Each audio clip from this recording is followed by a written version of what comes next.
What's going on? Pernell Bobby checking in. I wanted to give you a brief before we get into the real video.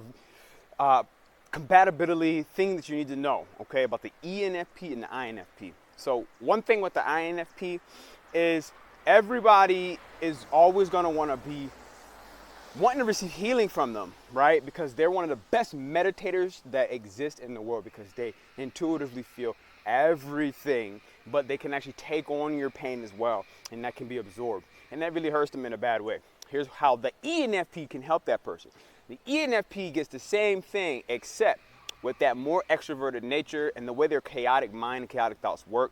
They have really, really good friends, but they are the ones that could disappear for 3 months, 3 years, and come back and be perfectly fine. They can disappear for 3 weeks, and they can come back and be perfectly fine, as if, you know, the relationship can pick up right where it left off.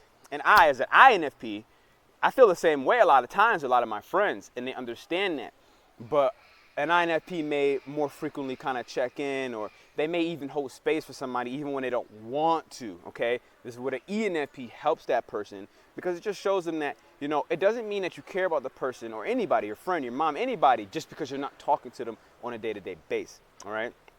And so where the INFP can help that ENFP is to help them just with the maintenance of their relationships, okay? Even outside of their compatibility, even outside of their particular relationship, help with the maintenance of their relationships, and just making sure that they tend to these connections, because sometimes that ENFP, that extrovert, can really go such a long time, and by the time they come back, their friends are not even the same, okay? So they really do help each other and taking each other out of their shells and putting each other back into their shells when one gets a little too wild and rampant and the other one gets a little too insecure and in themselves. They really both help each other. Stay tuned for the compatibility. I want to give you more and more and more love. Medellin, Colombia, baby. You gotta love it. Check out. I'm in the middle of the street recording a video. Somebody come get this guy. Do, re, mi, so. Do, re, so, mi, fa, la, la. Do, re, mi, so. Do, re, mi, so. Subscribe. Hey, what's going on? It's Pernell Bobby checking in with another video. This one's going to be me getting back to some of the things that really do excite me. And some of these videos I've been putting up, I've been doing very well. So make sure you check them out. INFP, and this time we're going to talk about the compatibility with an ENFP, okay? They sound very close, but they're very, very different. I'm going to try to do my best to break them into what is an ENFP, what is an INFP, okay? And then how might they be compatible, and where are they just gonna go? So stay tuned while I drink some of my coffee. Okay, so I'm back. I actually had to do this for the second time because the first time I mixed up ENFP and INFP so much. And I just spilled some water. Earlier this was coffee. But here I am. I'm back with you, giving you the ENFP and the INFP, okay? I am an INFP. I'm an INFP-A, which is the assertive type. The other type is the turbulent. I believe there are less assertives, but overall there are 4% of INFP types in the world. I did the math one day and it was 320 million people. Part of me got scared with that fact. Part of me was like, wow, that's really unique, right? And then we have the ENFP, which stands for extroverted, intuitive, feeling, and perception, the perceptive type. Or the INFP, the introverted, intuitive, feeling, and perceptive type. I want to give you a breakdown of what an ENFP is, what an INFP is, and how compatible are they going to be in a relationship, okay? I do have personal experience with this. I dated an ENFP myself, and I can tell you, like, it's definitely a roller coaster of an event, okay? It's a roller coaster of an event. That's the best I can tell you. It will definitely not lack any moments of, I didn't word that right. It definitely didn't lack excitement. Boom. Simple. Bang. Okay, so INFP, I'll start there because me, I know myself. That's one of the things about an INFP. The introverted type, they know themselves. Part of the reason why they are that 4% is they know themselves better than anyone else, okay? These are the John Lennons, the Edgar Allan Poes, the Alicia Keys, Bob Marley. Okay, these are people who want to put more love in the world.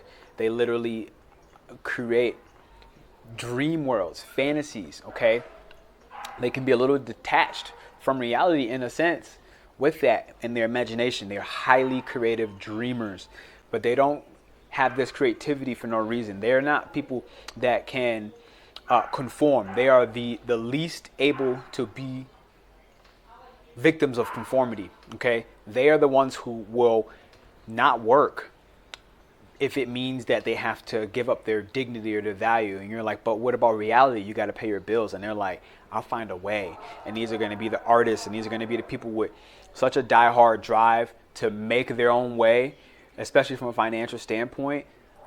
They're not the people who can work within a company. All right.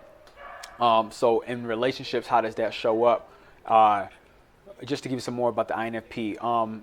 Let me give you some bad things about them. So the INFP, they really could need you to rub them sometimes, okay? They have very shallow, self-conscious thoughts sometimes, okay? And they need praise. They need like words of affirmation. It really brings their spirits up in a relationship if you have a partner who is going to just kind of help affirm what you did. Because the thing with INFP is they're perfectionists. If there has ever been one, I will say it's this one. And it's ironic because I didn't know I was a perfectionist for much of my life. But we go over things and we go over them again and we go over them again and we go over them again, okay? We really make sure we hit the nail on the head and we're perfect with it. And so even when we do something phenomenal, we don't give ourselves credit. And when something goes wrong, even if it's not our fault, we take the blame. Okay, they are always way too self-sacrificing. So a lot of times their heart chakra is out of alignment. Okay, so if you're looking at zodiacs, for me, like, and my Mars, planet of Mars, is a Cancer. Okay, the nurturing type. I'm the nurturer. I'm like a mom. I freaking nurture. I cook for everyone in the house, everyone at the party. I bring motherly love in every single action that I take. Okay, that's part of something that will resonate with an INFP.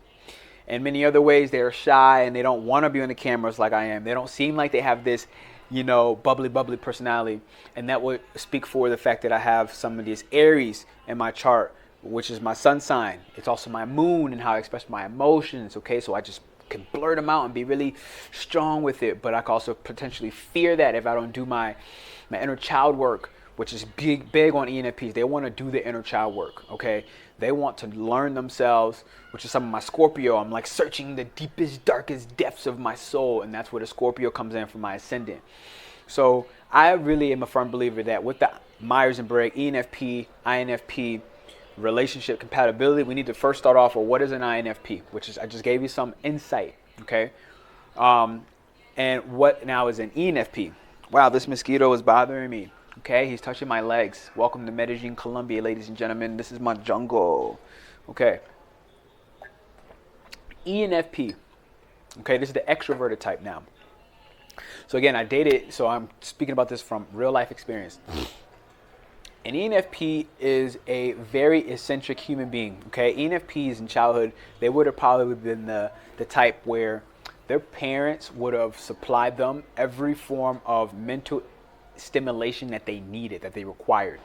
ENFPs are masters when it comes to dissecting abstract concepts and making sense of these extremely intricate and intelligent processes, right? So they can dissect things with a level of intelligence that is godly. This is the thing. They don't have to have fully experienced that thing to just have a know-how, because they are still intuitive. They are the end. They got the intuitive extrovert feeling.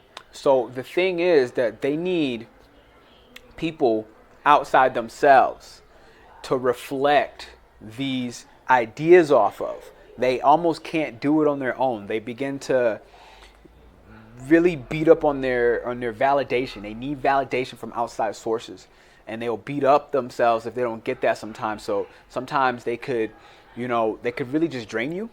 Okay, they can drain you for your energy because they need it. And it's not that they want to drain you. It's like legitimately, it's a way that they charge up. Introvert versus extrovert is just saying introvert gains energy from themselves by spending time alone, which is what an INFP needs more than most of the Myers-Briggs personality test. And an ENFP or an extroverted person is going to gain energy from the people in the environment around them. Not just the people, but the landscapes. They got the nature. They need energy from outside themselves. So for that type, hibernating alone in silence may not always be the thing. Even when they are alone, it may not most likely be silent. It will be with music stimulation potentially, or a TV in the background, or they're going to talk with their friend of a call. You know, they always want to talk to somebody. Now, the thing with this, so if I show some like where the zodiac may come into the ENFP type, they're very abrupt. Okay, so they have massive charisma. They are super duper enthusiastic. You always know when they're in the party. Versus an INFP, the introverted type, you may not know when they walk in, but they know everything going on. They know every single energy in the party. They are very great at scoping a room. An ENFP can also be very amazing at scoping a room, but not from an emotional level. They're not picking up on the feelings in the room in a heavy sense like an INFP would. They're picking up on the social cues that are necessary. They are strong communicators. They can look at you and can hear you speak and talk, and they can dissect abstractly, okay, objectively, without personal feeling involved, your behavior, your patterns, who you are, how you're going to respond. They're going to know what makes you tick, and they love to know what makes you tick, and they're good at it, okay? These are going to be in the zodiac. These would be people under the Gemini, Aquarius, Libras, okay? These are the logical thinkers of the zodiac, and they use what I found to be intellectual empathy, okay? So intellectual empathy is different than emotional empathy. It's like they're not going to sit there and have a cry with you. They might even feel awkward patting you on the back while you cry, and it's like, why is this person crying right now?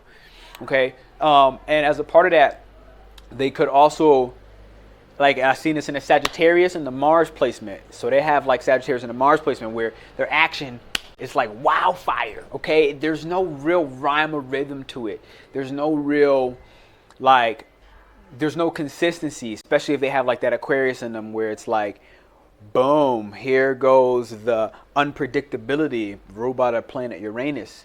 So Uranus, so the zodiac really, in my opinion, it needs to be in combination with these personalities, because your personality isn't everything. And I'm going to get to the point where I give you a little bit about the two of them, okay? Are we just checking? I'm just checking. Are we in here? Okay, we're live. And I wanted to do this. This is an INFP type thing, because we want to be perfect. The INFP has high standards, okay? And they always blame themselves for others. They need positivity around them. They can't stand the environment. This is the thing when it gets to the compatibility with the two of them. They both have trouble leaving bad relationships, okay? I can attest to this as well. I had a very difficult time wanting to create this split. So INFPs can struggle with leaving an unhealthy relationship. ENFPs can struggle with not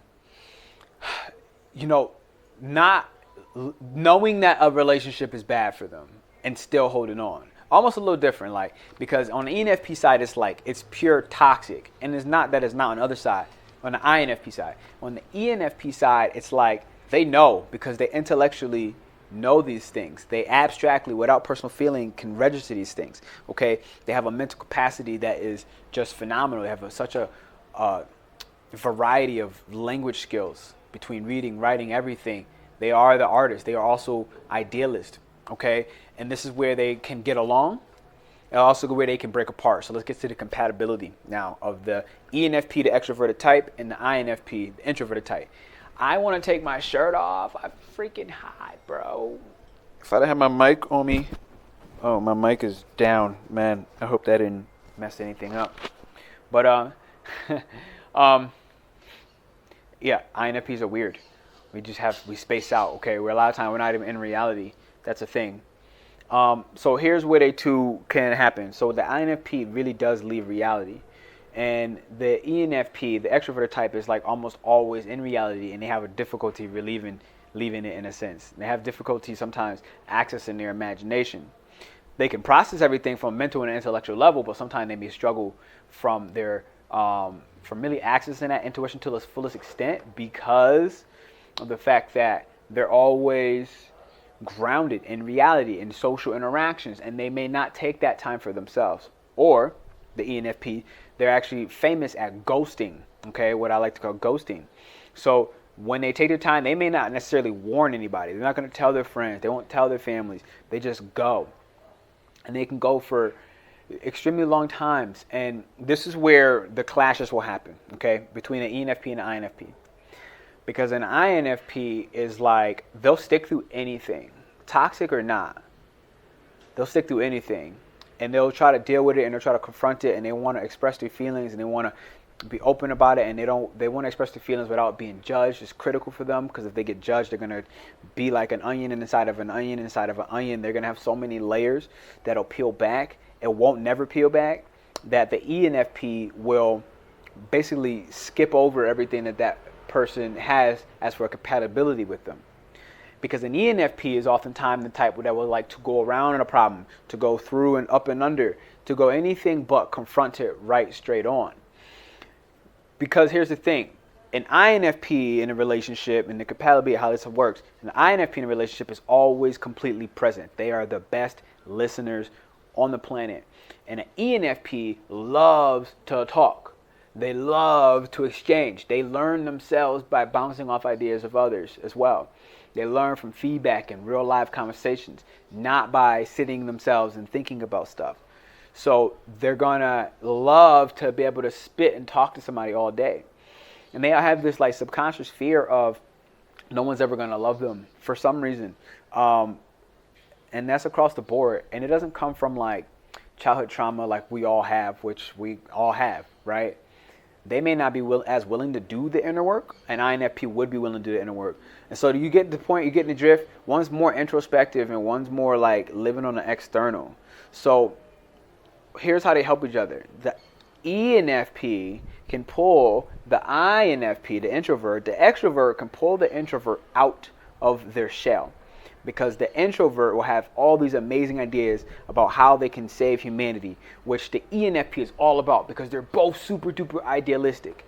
They only really bang heads when their ideals and their beliefs don't match. And they bang them hard. They bang hard because the ENFP will have a burst. It's like freaking Dracula and Godzilla had a baby. That gotta be scary, right? Like, I don't know what that really would be like, but I'm gonna let you use your imagination. The ENFP will bark, yell, they'll just have an eruption on anybody at any point, kind of like a Sagittarius, without any disregard for human life. They will walk all over you. And an INFP will take that, and they'll hurt, and they'll be quiet and silent on their own, and they'll dig deeper into their hole, and they will never come out and explain anything else to you because they don't feel safe. And an ENFP, when they do this, they are not fully present with what they're doing when they do it. And even if they were apologetic, it happens 3 months to a year later if you survive that long, okay? Because they process their emotions on the back end. Intellectually, they can understand these concepts, these abstract ideas, because their personal feelings aren't involved in their social interactions externally. But as a part of that, they just say some things that are just so dead spot on accurate that it just hurts, especially an INFP. Okay, I'm telling you, like, I've been on the other side of this. So I imagine a lot of other INFPs can recognize this because they're super duper sensitive. We're super sensitive. Okay, no matter what we look like, no matter if I'm smiling and all this stuff, like, we're super sensitive. Okay, we don't want conflict. Now, what's nice is that the extrovert NFP, doesn't want conflict either. They don't want conflict either. And neither does the INFP. So this is where they can match well. But if their beliefs bang, boom, there's a conflict created even though they don't want to have a conflict. Okay? So it'll help you a lot if you found with some questions. Take your time with this type of relationship, okay? Whether you're compatible or not. You need a lot of time. You need a lot of patience. Because basically the ENFP and the INFP will never get through enough layers through each other for them to care. Because up front, the ENFP is almost with this self-fulfilling prophecy that like no one is going to be able to handle how crazy they are because they will have just pure truth at every moment. But an INFP as well, they love truth. They just don't want it to be dumped on their head. So what's going to happen is it's going to matter how much inner work has each done. Okay, what stage, what level are you at in your own personal healing journey? I think that it helps as well when you get the Zodiacs involved. If you're looking for something like that, I again can do a natal reading for you. You can check the link down in my bio, and I'm giving out these natal readings. Okay, somebody cue the imagery. What are they going to get? Okay, there's two options. I'm not even going to say the price because honestly, by next month, that's going to increase. So it's a good time to get it now. I can tell you that. But the compatibility can be amazing because they both want a better world. They both want and they are capable of building and creating a better world. An ENFP can start up businesses and do it overnight, okay? But they don't want to continue the business. An INFP has thought of the perfect idea, but may never really launch that big ass idea. They'll do a bunch of small mediocre things because their big ideas sometimes are so big that they look at them as how big they are, and they just overthink themselves to never actually moving, which is why they need ENFPs. They need the extroverts to pull them out of that shell sometimes. And extroverts need the introverts so that they can be a little more practical because the ENFPs are highly disorganized. They're going to hate habit. They're going to hate routine. Anything like that, they're going to just be like, ugh, and they're going to run away from you. So that's another part about it. That's a big dynamic. If they're willing to face what their weaknesses are and put a little trust in whoever your partner is, okay, and recognize that, look, where you're weak, I'm strong, and when I'm strong, you're weak, and if we both can remove our egos out of the way, then, you know, we could really have a beautiful thing. If we could both find when and where we need to be patient with each other, it can have a little thing. You know, an ENFP is going to need their time. The extrovert is going to need their time away. And an introvert type is like, they can get codependent on that person. They both can be codependent in different ways, but they can become codependent and be like, oh, I need that energy back. Or, oh, like, you know, did I do something wrong? They can get really self-conscious. Like, did I do something wrong? Is it me? In reality, because of ENFP, the extrovert is so extroverted and in those social environments, they need their recharge as well. And it may happen in a different way, but they need their recharge as well. And so when the ENFP can just make these announcements like, hey, look, like I need 24 hours. I read a study saying that in relationships, you know, 24 hours is like the number. When a person in a relationship needs time and space, 24 hours and no more. It could be less, but it's really say no more, at least in the studies, because after that, it begins to be a way to subconsciously control your partner when you are apparently, when the ENFPs would just dip, or anybody in a relationship would just dip and they just be like gone. Especially if it's 3-4 days, that's a different kind of problem. That's a red flag. You guys need to understand, we're talking about relationships right now, so I really want to open that table real quick for toxicity and codependencies. Okay, the whole chaser-runner relationship. If you're the chaser, you need to stop chasing and chase yourself. And if you're the runner, you need to stop running and walk towards yourself. Okay, and as you find love within yourself, since we're talking relationships, then we don't need to seek that dependency and that shoulder to lean on from a partner, which becomes an emotional drain that creates resentment in a relationship. So be careful of that. This is what can happen in an ENFP and an INFP dynamic, because the ENFP, the extrovert, is going to need their time alone after spending so much time with other people. The INFP is going to need their time alone consistently. Maybe not as much as the ENFP, but the ENFP will need it sporadically, unpredictable, and just like unannounced. And the ENFP the introverted, more consistently needs that time and space. But the ENFP, the extrovert, would like to sometimes invade that space of that INFP, and they won't care. They're just like, well, I'm in here, so you're going to have to handle me now. I want what I want now. I want to talk about this now. But the ENFP, the introvert, may not be ready to process or hadn't had that time to process because they're deeply reflective. But again, you know, the Zodiacs can play so many different things in this. You know, whether you got Gemini placement, Sagittarius, Aries, you got Pisces, you got Capricorn, whatever you got in your chart. Again, you can get a natal reading with me. Check the link down below. But this is some of the compatibility. I want to check my notes one more time to see if I missed anything massively important. Okay, both of you guys have a joy for life. The ENFP and INFP, you definitely have a joy for life. You're both very creative. And what's key is from the ENFP, the extrovert, onto the INFP, is to watch how smothering they may be for their introverted type who needs that space sometimes for themselves. And for the INFP, the introverted type, to not be so afraid to come out of their shell and to interact and to be in group environments. Not that you are never wanting to be in group environments, because I myself was like a party animal. It's just a matter of like, you need to just know your limit as an INFP, but you don't know that limit if you don't step outside your comfort and, you know, follow that extrovert compatibility, that partner who will take a lot of the attention, where you can be observant even in that environment, because you have much to learn even from other people. You don't know everything. I don't care if you're part of that 4% who studies yourself to the freaking T, and no one knows themselves better than the INFP. I don't care. None of that matters if you don't get out in the world and use some of that brilliant fantasy and dreams that you have, if you don't bring some of those brilliant fantasies and dreams to life.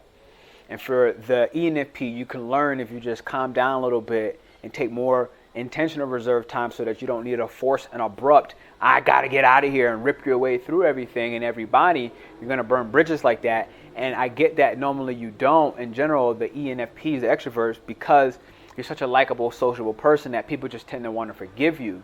But, you know, over time, what happens is resentment is created when we don't begin to address and have some of these tougher talks, and recognize that, you know, tough talks aren't always confrontations. You know, it could just be a form of communication. You guys can just be communicating. And all that matters, if you listen to my voice now as I calm down on the tone, being able to recognize that, hey, look, I do have these abrupt personalities. I want to do what I do, but I can watch my tone, because I can put that, an ENFP can put an introvert on the defensive, and it can lock them up. So now this introvert is completely locked up, and the extrovert is like, what's going on? And it just like, it's almost like the more annoying it can be, the person is going to eventually open up. But that's not an introvert. That's not an INFP. They won't do that. In fact, you'll do a lot better if you just respected their space, and vice versa.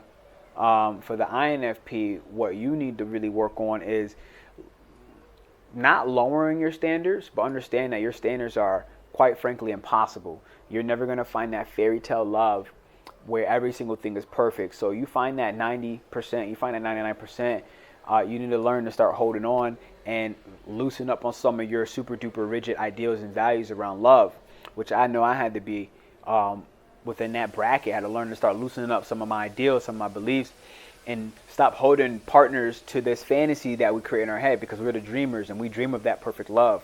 So the INFP, to help with this compatibility between the two, to let go of some of your rigid ideals, your rigid beliefs, and that will release some pressure off your partner, the ENFP, the extroverted type, because they don't want to feel that pressure. They don't want conflict. They don't want to feel caged. They want to feel free. They need to feel free. And the more caged they feel, the further and the longer they go away.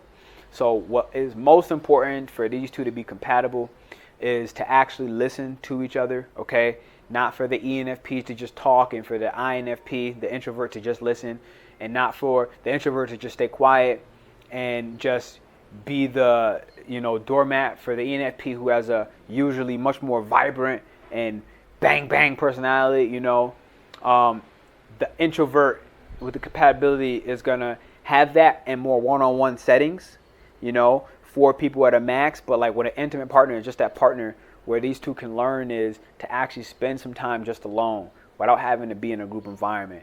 And for an introvert feeling type, that is going to hold them together in a sense so well that they're going to feel so confident that when you guys are in those public environments, there's less tension. Not from a sense of like that INFP needs you, but just that, you know, they had that moment to charge and feel secure with you prior.